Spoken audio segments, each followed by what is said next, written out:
meet the most pressing and most critical human rights issue of our time, which is climate change. It affects the collective so much more than just the individual.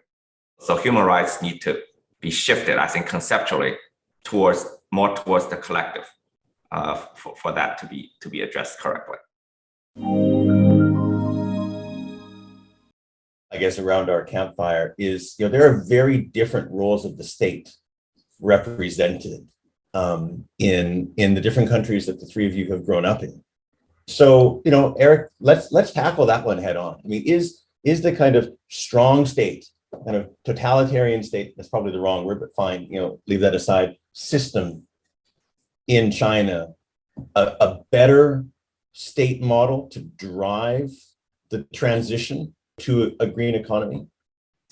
Well, I think there's no question. Eric, on this before you speak, because I want to say something about the premise of the question, Chris, if you don't mind. Yeah. Because I think the premise, Chris, is entirely wrong. There are no weak states in the world. The United States is also a strong state. India is a strong state. China is a strong state. I think the term authoritarian is very misleading. The United States is a very strong state. In what way is it a strong state? You have massive interventions through the security services, the police, the military, and so on. It's a very powerful interventionist state where it wants to intervene. It creates its own markets. It sets markets. During the beginning of the Great Depression in 2007, 2008, the United States decided to basically bring money down to zero, much ahead of the European Central Bank, bailed out the Europeans as a consequence. A very strong state. I could use that term authoritarian mischievously, and I could say it's authoritarian on behalf of finance, against the people. During the pandemic, you saw the state essentially withdraw from its benevolent aspect. In other countries, in China, for instance, the state intervened in the benevolent aspect to shut down a pandemic. I think we have a very bad understanding of states in the Western world because we've accepted the ideology of these states, that the market reigns supreme, the state has shrunk and so on. I don't think neoliberalism shrunk the state. I think it, in fact, eviscerated the benevolent capacity of the state. Social welfare programs, intervention for the good, and so on. But it didn't shrink the state. For God's sake, just look at a graph of the US government budget. When is the state shrunk? The budget continues to rise. The question is, priorities have shifted, Chris. So in that sense, there's a strong state in the United States. It simply doesn't act benevolently for the people who require assistance, support, and succor. So sorry, Eric, I just wanted to make that point clearly because I feel like otherwise we enter into a kind of cliche, about that China has a strong state, the United States, the state is weak, and so on. I just think that's a very wrong way of looking at things.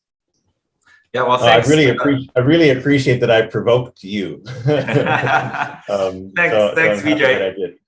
Look, I think there's no question that the strength of the state is critical, required to deal with the climate challenge.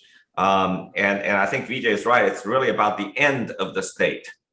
Yeah, I agree. The US does have a strong state, but right now the state, I think, is captured by interests or people that make it incapacitated, impotent in dealing with the climate change, I think, and many other challenges. The Chinese state has its own problems, but the Chinese state, I hope, certainly during the pandemic, it came for us in a big way, I think in a healthy and positive way in the last 2 years.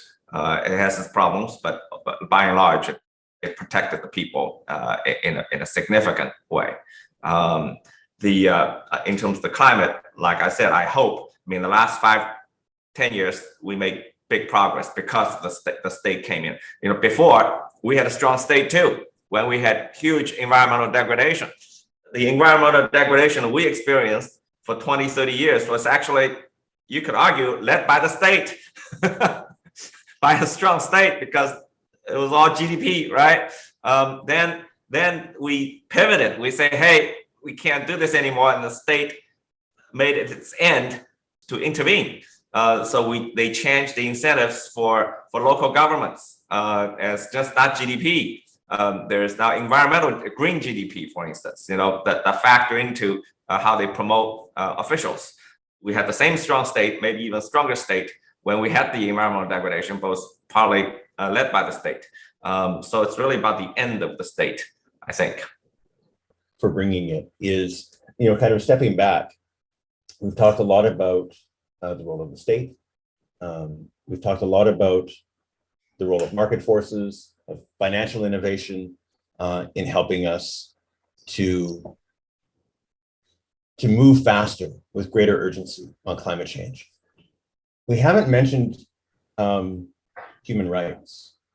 Maybe Vijay, you offered a pathway to do, and I didn't take it. So I'm going to maybe come back to it now. We haven't really talked about,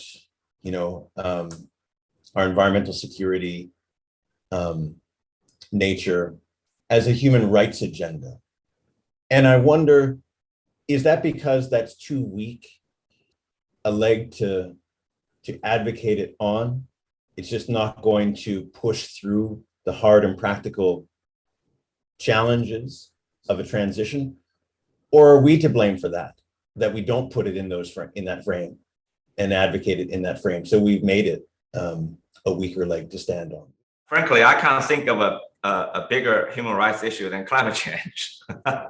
But it's a different human rights.